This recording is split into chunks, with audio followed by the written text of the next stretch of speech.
From the moment we are old enough to understand words, we are fed the same soothing story.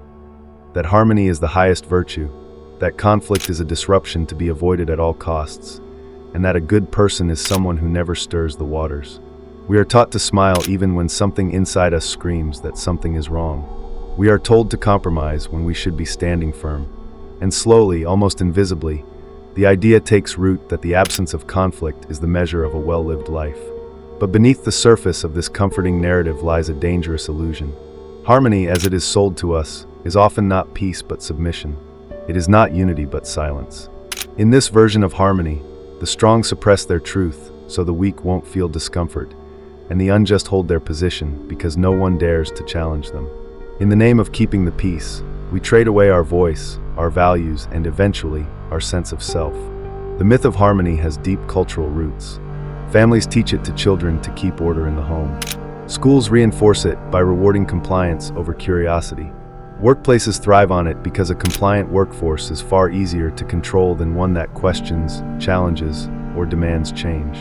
Entire societies operate more smoothly when people avoid confrontation, accept the status quo, and direct their frustrations inward rather than outward. It is no wonder that we are conditioned to fear conflict. The myth serves those in power. The irony is that real harmony, the kind worth striving for, can only come after conflict, not in its absence. True peace is built on truth, and truth often emerges only through tension. Every major leap forward in human rights, every societal reform, every liberation movement has been born from friction, resistance, and confrontation. The absence of conflict does not mean justice. It often means injustice has gone unchallenged. Avoiding conflict comes at a high cost. It teaches you to swallow your instincts, to distrust your own judgment, and to second-guess your emotions.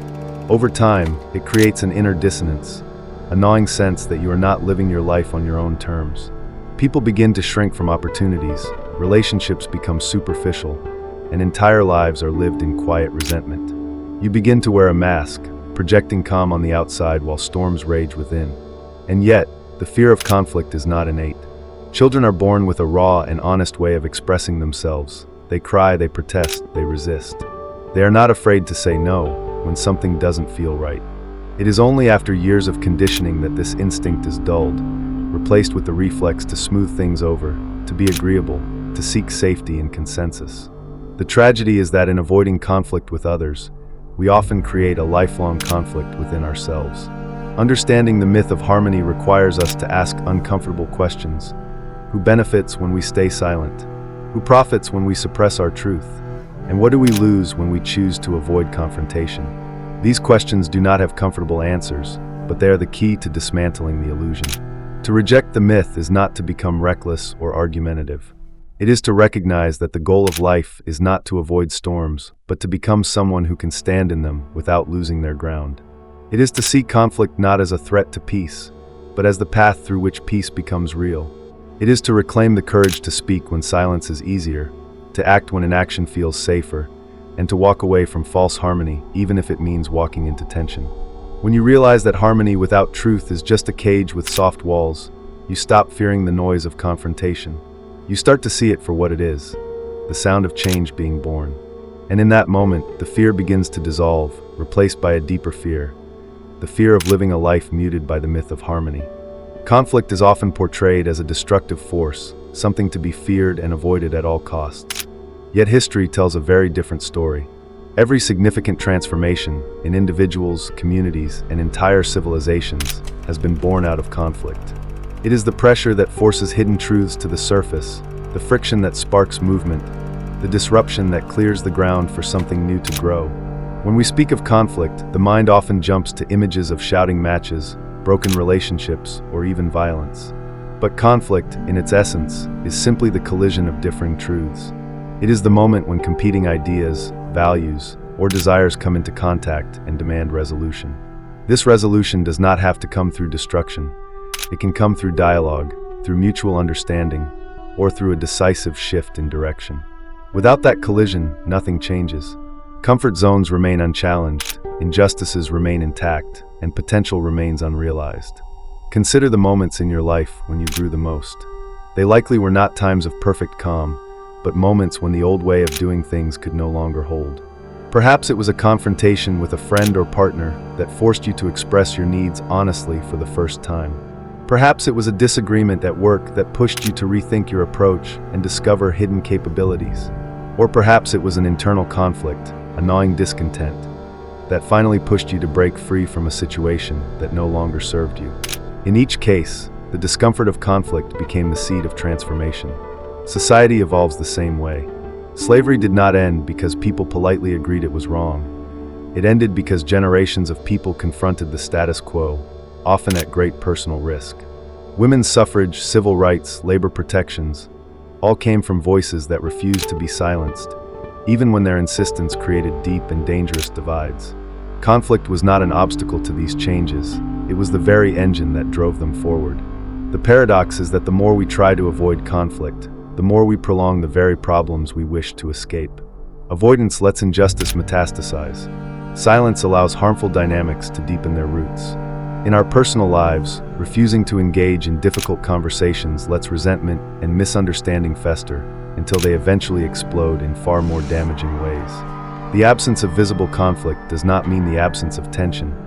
It simply means that the tension is building unseen, like pressure beneath the earth before an earthquake. Embracing conflict as a catalyst means shifting our perspective. It means seeing discomfort not as a warning sign to retreat, but as an indicator that something important is at stake. It means being willing to risk the temporary turbulence of confrontation for the possibility of long-term clarity and growth. This is not to say that all conflicts should be pursued recklessly. There is a difference between picking fights for ego and engaging in necessary confrontation for truth. The key is discernment, recognizing which conflicts are destructive distractions and which are the gateways to meaningful change. Conflict also has the power to reveal character, not only in those we face, but in ourselves. When challenged, we discover the depth of our convictions, the limits of our patience, and the scope of our courage. We learn whether we will stand for what we believe or shrink to maintain temporary comfort. And in these moments, we either reinforce our integrity or erode it. To harness the transformative power of conflict, we must be willing to sit in the discomfort without rushing to escape it. We must resist the instinct to immediately smooth over differences, and instead let the friction do its work. This might mean asking hard questions, refusing easy compromises, or holding your ground even when the room grows tense. It might mean risking relationships, opportunities, or approval. But the alternative, to live within a fragile and false peace, comes at a far greater cost. Conflict is not the enemy of peace, it is the midwife of peace. It brings buried truths into the light, forces hidden wounds to be addressed, and clears the space for something more authentic to take root. In this way, conflict is not the storm that destroys, but the storm that breaks the suffocating heat, bringing fresh air in its wake. To fear it is to fear growth itself. Courage is not the absence of fear, it is the decision to act despite it. To stand your ground when pressure mounts, when voices around you call for your retreat, is one of the most difficult and defining acts a person can perform. In a world that rewards compliance and punishes defiance, the courage to remain firm is rare, and it is powerful.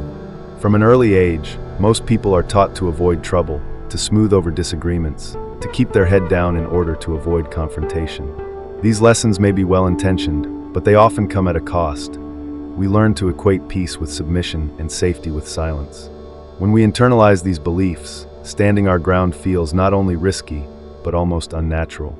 Yet it is in precisely these moments of pressure that our resolve is tested and our character revealed. Standing your ground is not about stubbornness for its own sake. It is about knowing what you believe, understanding why you believe it, and refusing to surrender those convictions simply to placate others. This does not mean closing yourself off to new information or different perspectives.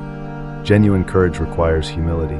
But it does mean that when you have weighed the facts, examined your values, and made your decision, you will not be moved by intimidation, ridicule, or the lure of easy compromise. Fear often disguises itself as reason. It whispers, "This is not the right time. You should wait until you have more support. You could lose everything if you speak up now."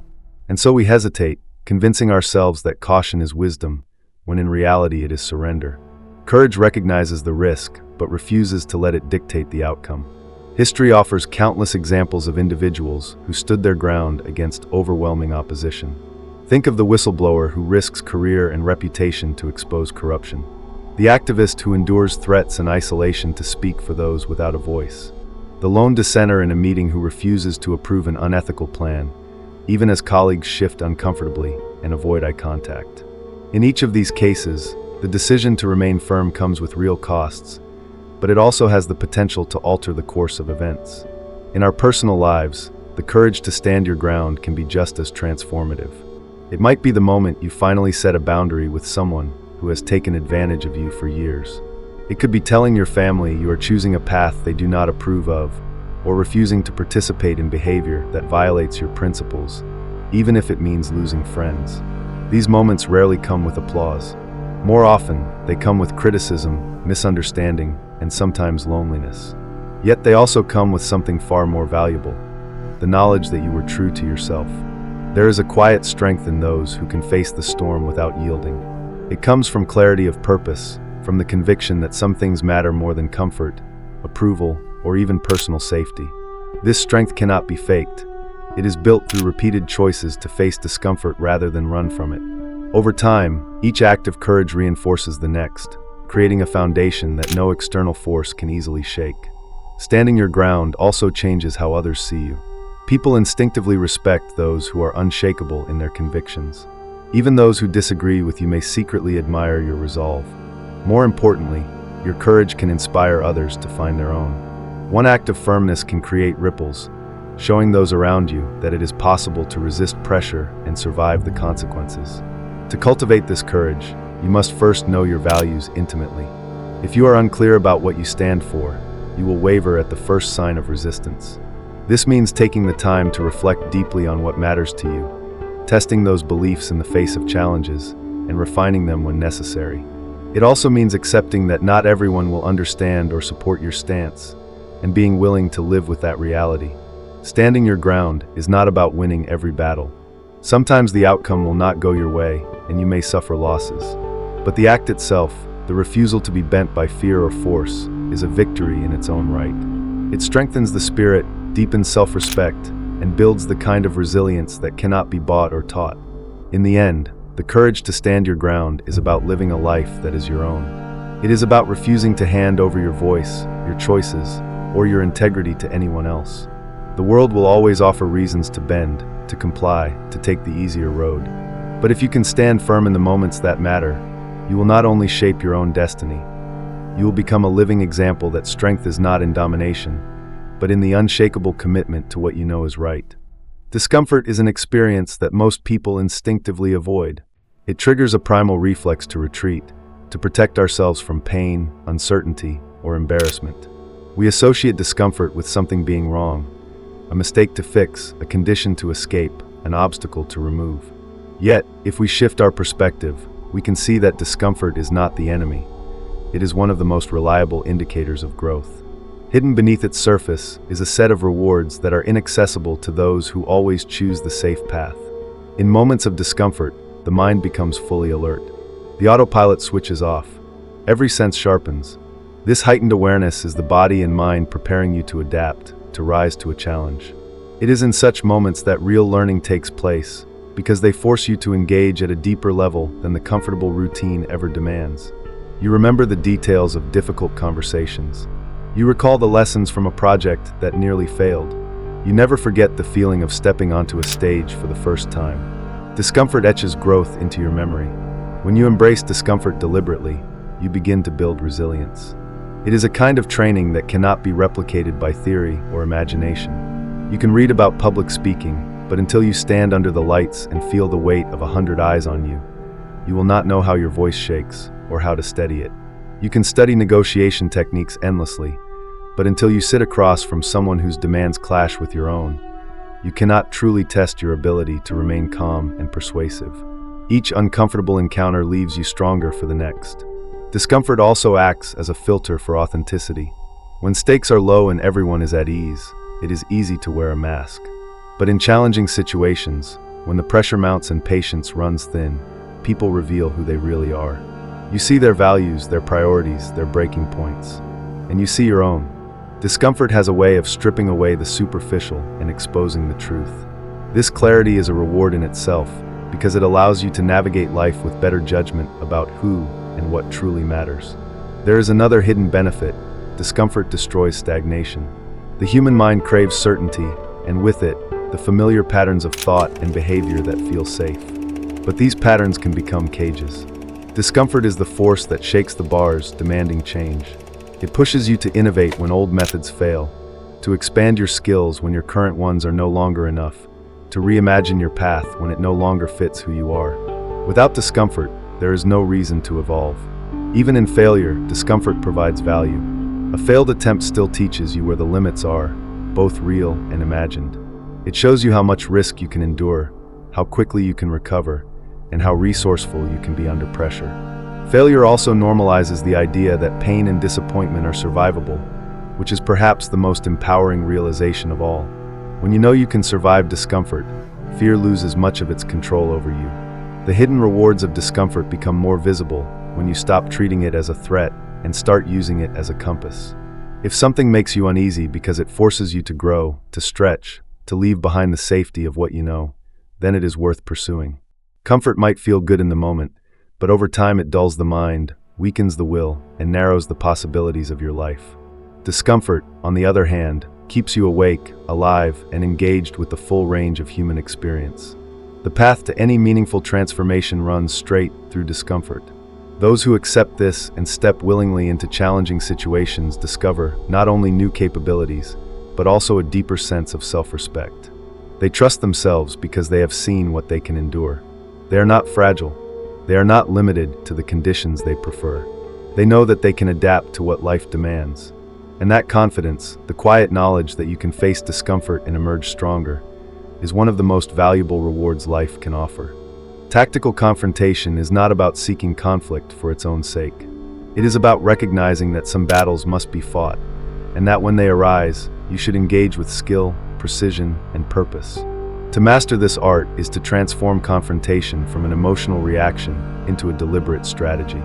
Instead of being a victim of your own impulses or the aggression of others, you become the one who sets the tempo, chooses the battlefield, and dictates the terms of engagement. The first step in mastering tactical confrontation is preparation. Confrontations often appear sudden, but in truth, many can be anticipated.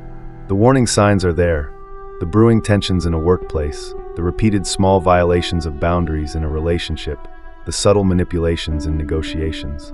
By observing patterns and listening carefully, you can identify points of friction before they escalate into crises. This foresight allows you to prepare both mentally and strategically. Preparation means knowing your objectives. Before entering a confrontation, you must be clear about what you are trying to achieve. Is it to stop a harmful behavior? To defend your interests? To shift the balance of power? Without a clear goal, it is easy to get swept up in emotional exchanges that achieve nothing. Tactical confrontation demands that you anchor yourself in purpose, so that every move you make serves the larger aim. Next is control over yourself and over the environment. In confrontation, emotions run high, and those who cannot control themselves become pawns in the hands of those who can. Mastering your breathing, regulating your tone, and maintaining a composed posture sends signals of authority and stability. People instinctively defer to those who remain calm under pressure, because calmness in chaos is perceived as strength. Control of the environment can be just as important. Where possible, choose the setting of the confrontation. A private space can allow for frank discussion without the performative pressure of an audience. A public setting, on the other hand, might be used to make a statement or leverage social pressure. The time, place, and conditions all influence the dynamics of the encounter, and those who understand this can tilt the field in their favor before the first words are exchanged. Another core skill is the ability to direct the narrative. In confrontation, perception often matters more than facts.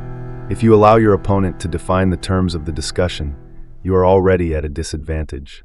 Learn to reframe accusations, redirect questions, and focus attention on the points that strengthen your position. This does not mean ignoring reality. It means shaping it in a way that aligns with your objectives.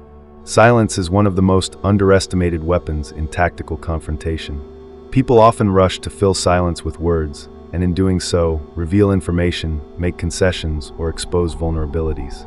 Strategic silence forces the other person to feel the weight of their own words, to second-guess themselves, and to continue speaking when they might be better served by stopping. In the hands of a skilled practitioner, silence is not absence, it is pressure. Equally important is knowing when to disengage. Not every confrontation must be fought to the end in one sitting. Sometimes the most effective move is to withdraw temporarily, regroup, and return with greater leverage. Tactical retreat is not surrender. It is an investment in winning the war rather than a single battle. Those who cannot walk away often fight from a place of desperation, and desperation is easily exploited. Finally, tactical confrontation requires the discipline to choose your battles. Every confrontation consumes energy, focus, and sometimes relationships.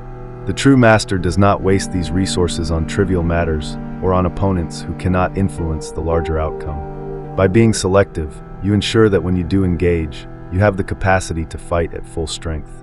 To master the art of tactical confrontation is to move beyond reflex and into strategy. It is to see conflict not as chaos, but as a structured game where skill, timing, and presence decide the outcome. It is to understand that power in confrontation comes not from being the loudest, but from being the most deliberate. And when you become deliberate, when every move you make is chosen rather than forced, you stop merely surviving conflict and begin shaping it to your will. To live without fear of fire is not to live recklessly or invite chaos into your life. It is to stand in the heat of confrontation without flinching, to see the flames for what they are, a crucible that tempers rather than a force that destroys. Fear of conflict is one of the most common chains that bind human potential. It keeps people silent when they should speak, compliant when they should resist, and small when they could be great. Learning to exist without that fear is a transformation that reshapes not just how others see you, but how you see yourself. The first step is understanding that fire is inevitable. No matter how agreeable, careful, or diplomatic you try to be, life will place you in situations where you are challenged by people, by circumstances, by systems that want to bend you into submission. Believing you can avoid all conflict is as naive as thinking you can go your whole life without rain. When you accept that friction is part of the human experience, you stop wasting energy on avoidance and start investing it in mastery. Living without fear of fire means redefining what the flames represent. They are not punishments or signs of failure. They are opportunities to prove the strength of your character. Every great leader, visionary, or pioneer has had to endure intense opposition. They walked through storms of criticism, doubt, and hostility, emerging sharper and stronger than before. This is not because they were immune to pain, but because they learned to value the growth that pain brings. Courage, in this context, is not a reckless charge into every battle. It is the calculated willingness to enter the arena when your principles, values, or goals are at stake. It is the refusal to shrink under the weight of another's aggression. This courage is built in layers, through small acts of defiance, moments of honesty in uncomfortable conversations, and a growing ability to hold your ground when challenged. Like a muscle, it strengthens with use. Another vital element is emotional control. Living without fear of fire does not mean losing your temper or meeting aggression with blind rage. The greatest warriors of history, both literal and figurative, understood that composure in the midst of chaos is the ultimate display of power. When you stay calm while others lose themselves, you become the one who shapes the outcome. Fire consumes the frantic, but it refines the composed. There is also freedom in letting go of the need for universal approval. Many fear conflict because they dread the loss of affection, reputation, or acceptance. But the pursuit of being liked by everyone is a form of servitude. You trade authenticity for safety, and in doing so, you lose the very edge that could have made you respected. When you no longer depend on the validation of the crowd, you become untouchable by their disapproval. This freedom also extends to how you see loss. In any confrontation, there is the risk of losing something: relationships, opportunities, comfort. But loss is not the same as ruin. Often, what you lose in the fire is the illusion of control, the false friendships, or the fragile security that was never meant to last. What remains after the flames is the truth, and truth is always a stronger foundation. Living without fear of fire is a discipline. It is built over time, through repeated exposure to heat and deliberate practice in holding steady. You learn when to speak, when to remain silent, when to push forward, and when to let an opponent burn themselves out.